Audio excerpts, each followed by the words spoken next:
How smart is our smartest robot? One of our smartest robots is Asimo. You've seen him on television. He looks like a little boy made in Japan. He runs, he walks, climbs upstairs, and he dances. In fact, he dances much better than me. I've been on TV with Asimo several times, and he outdances me every time. I interviewed the creator of Asimo, and I asked him, how smart is one of the world's smartest robots? And he was very honest. He said his robot is as smart as a cockroach. A retarded cockroach. A stupid, lobotomized, retarded cockroach. He can barely walk across the room. He's programmed like a tape recorder. He's not an automaton. He's not totally autonomous. You have to program every movement of Asimo. So we have a long ways to go before the robots take over. However, one day in the coming decades, they will be as smart as a mouse. Then they'll be as smart as a rabbit. Then they'll be as smart as a dog or a cat. And finally, they'll be as smart as a monkey. At that point, they could be dangerous. At that point, I think we should put a chip in their brain to shut them off if they have murderous thoughts. We should put a panic button on them so we can shut them off if they start to have murderous thoughts. So I think we have a long ways to go before we have robots that can put us in suits. Can you talk a little bit more about the memory upload in the mice? Is it like the signature of thoughts? Is that like an electromagnetic sequence, or what is it exactly that? Yeah, at the very center of your brain, there's something that looks like a little seahorse. It's called the hippocampus, and they put electrodes on either side of the hippocampus, and they just measured the electrodes going back and forth.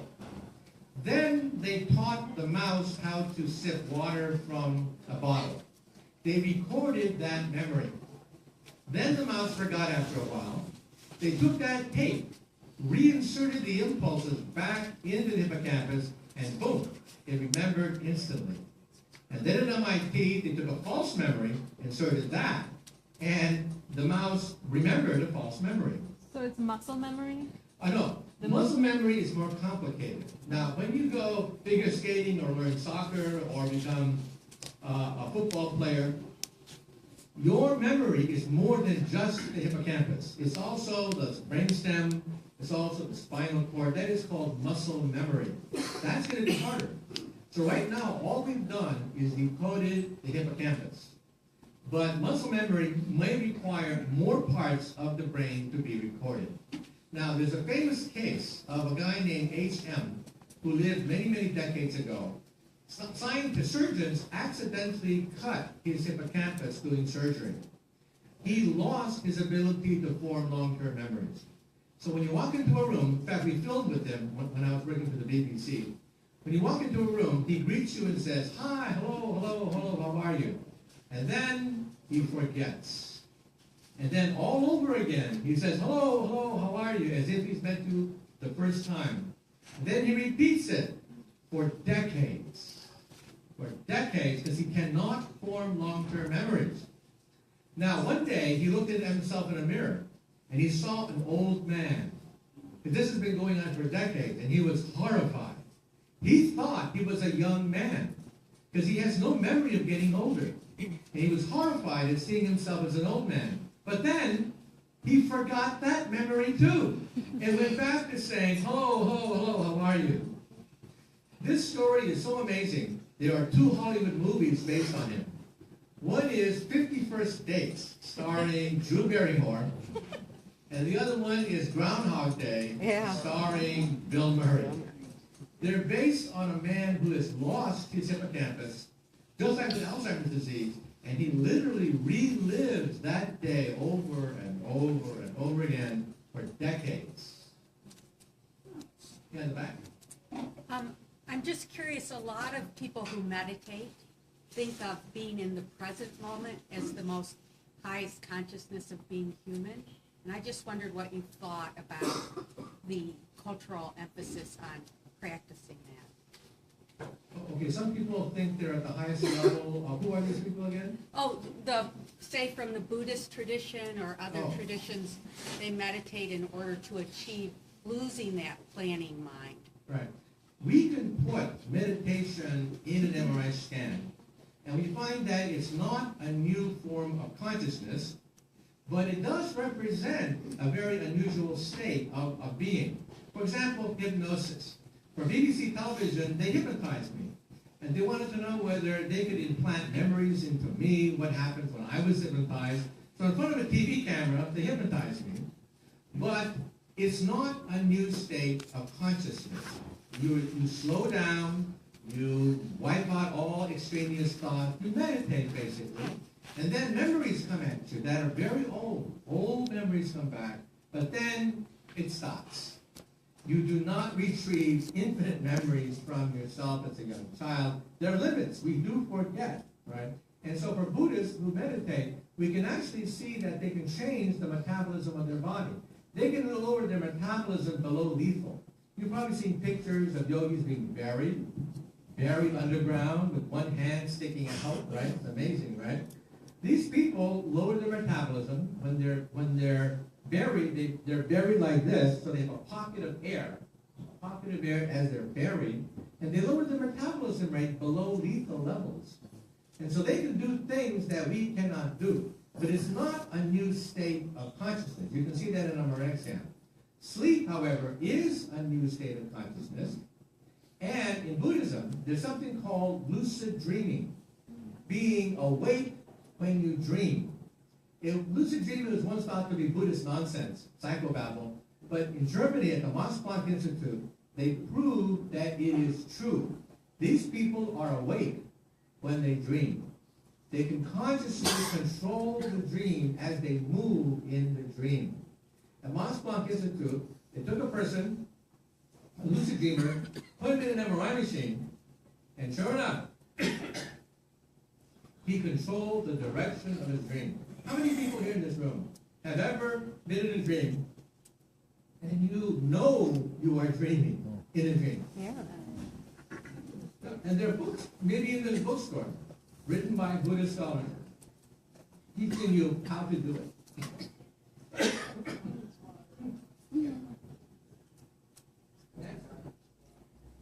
So you said that the most important thing that determines success is delayed gratification. Is it possible to train somebody how to do it, or is it an innate attribute? Well, we don't know. However, I personally think it's a learned characteristic. If you see people around you as a child stealing, taking shortcuts, always taking the quickest way to riches, you're going to emulate that too. If your role model is a criminal, chances are you may say to yourself, that's the way to go. However, if your role models are people that study for a long period of time or train to become a professional athlete or go to college, go to grad school, you're going to want to emulate these people because peer pressure, I think, is more important than the genetic disposition that you have. But it does raise questions because in the future we will be able to brain scan criminal minds. And what do we do with it? For example, if you take a psychopath who's a serial killer and you brain scan them, some of them exhibit their pleasure center lighting up when they see other people being tortured. These people take pleasure in seeing the suffering of other people. But what do you do with them? You put them in jail? They haven't committed a crime yet, right? You can just see this behavior in their brain. Their brain is pathological. Their brain is sadistic. They want to inflict pain on other people, but they haven't committed a crime yet. I think that if they do commit a crime, let's throw away the key, okay? But until they commit a crime, what are you going to do? And so I think for the most part, a lot of this is learned. We learn how to delay gratification. We learn not to have criminals as our role models.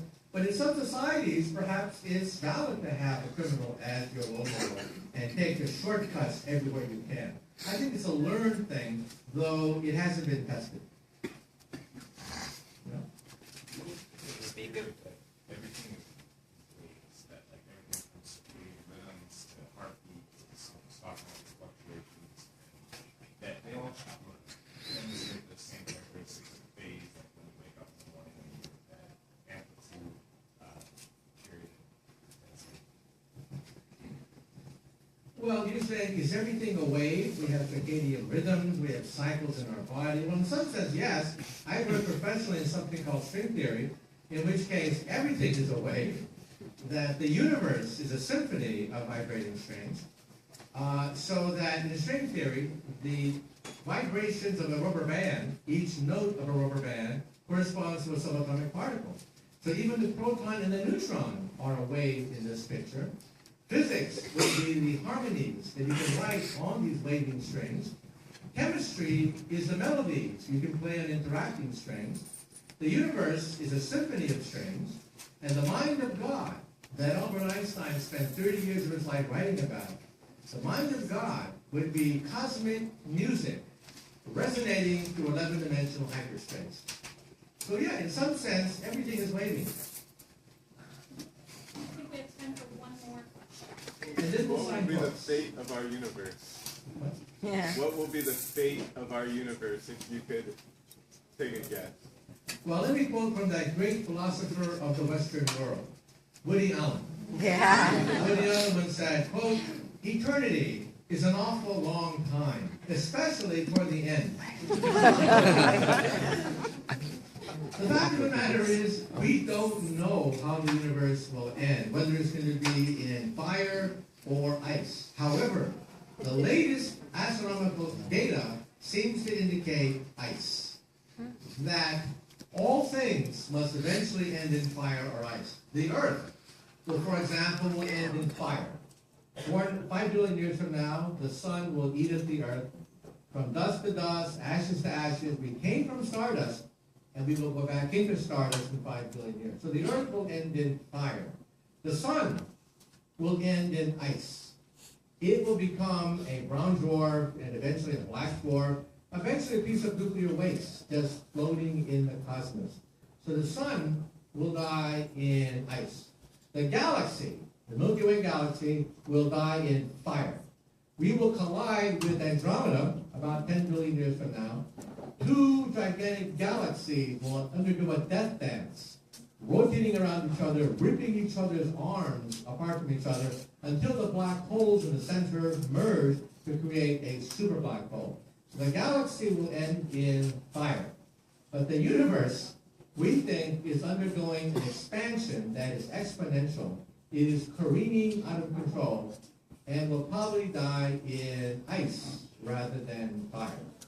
However, some physicists have said that maybe as the universe gets very cold, perhaps intelligent life can still exist. There's a debate among physicists as to whether or not life can exist even when temperatures go near absolute zero. According to second law of thermodynamics, how can you extract work if the universe is uniformly at a very, very low temperature? Personally, I think, and this is my own personal point of view, that if the universe dies in ice, we don't have to die with it. Because one day, trillions of years from now, we'll have mastered the energy of space and time. We'll become what is called a Type 3 civilization, harnessing galactic power, not just the power of steam engines and automobiles, but galactic power. At that point, we may want to leave the universe. We may want to create a lifeboat, a dimensional lifeboat, according to string theory, and leave our universe and go to another universe which is a lot warmer and mess that universe up too. But I don't know. But at the present time, it looks as if the universe is expanding out of control and we will die in ice. Wait, one more question? Two more? Okay, one more question. In hearing you talk and reading some of the works that you've done about the string theory and the universe and Einstein's theory, everything that you've looked at and talked about and researched, do you believe that there is a supreme being? Well, let me say a few things about that. Einstein said that there are 2 kinds of God, and we have to be careful to distinguish them. One is the God of prayer, the personal God, the God that you pray to smite the Philistines and destroy your enemies. You prayed for a bicycle for Christmas. He didn't believe in a personal God that answers prayers. He believed in the God of Spinoza, the God of lightness, the God of harmony, order, simplicity, beauty. That's what Einstein believed in. He thought the universe was so gorgeous, it could not have been just an accident. And now with brain scans, we can actually show that the mind is actually predisposed to be religious. It turns out that if you have an epileptic lesion in your brain, you become hyper-religious.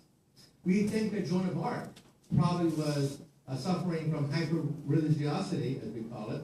They see demons and ghosts and spirits everywhere, and we even create a helmet that you put on your head to induce hyper-religiosity with the flick of a light switch. It shoots electromagnetic radiation, inducing epileptic lesions in your brain, harmless, and you get a feeling of being in the presence of God. So what did they do? They took the God helmet and they gave it to an atheist, Richard Dawkins. Richard Dawkins, the biologist, had put on the God helmet. And also nuns. A bunch of nuns were also asked to put on the God helmet. Well, Richard Dawkins put on the God helmet, which induces the feeling that you are in the presence of spirits. You feel that there's a presence of consciousness everywhere. But afterwards, Dawkins said, no God. They asked the nuns to put on the God helmet, and the nuns said that God deliberately created a telephone hookup between the brain and heaven. And they saw no contradiction at all that you can induce feelings of religiousness by the God helmet. So whether you're an atheist or whether you're a believer, you can't win. You can't change their point of view. But the point I'm raising is, there probably is a God gene. Because the brain does seem to be predisposed to believe in spirits and ghosts and stuff like that. Every culture has some kind of religion of some sort. And it was good for evolution, because religion holds the tribe together. As we became more intelligent monkeys over millions and millions of years, that's very divisive. Intelligence is quite divisive. You get 3 intelligent people, you get 4 opinions. And they tear each other apart. You need something to hold them together, and that is mythology. Therefore, in some sense, I feel that religion is a check on intelligence gone crazy. Intelligence historically needed religion to keep the tribe together, or the tribe would fall apart, and they're not here anymore. Our ancestors were religious, and that kept the tribe together in spite of being intelligent and divisive and argumentative, and that's where we're here today. So in other words, it's possible, though we don't know for sure, there's a God gene, and you can induce it with a God helmet. But hey, who knows for sure? Okay, I think that's it for Q&A. We'll sign books now.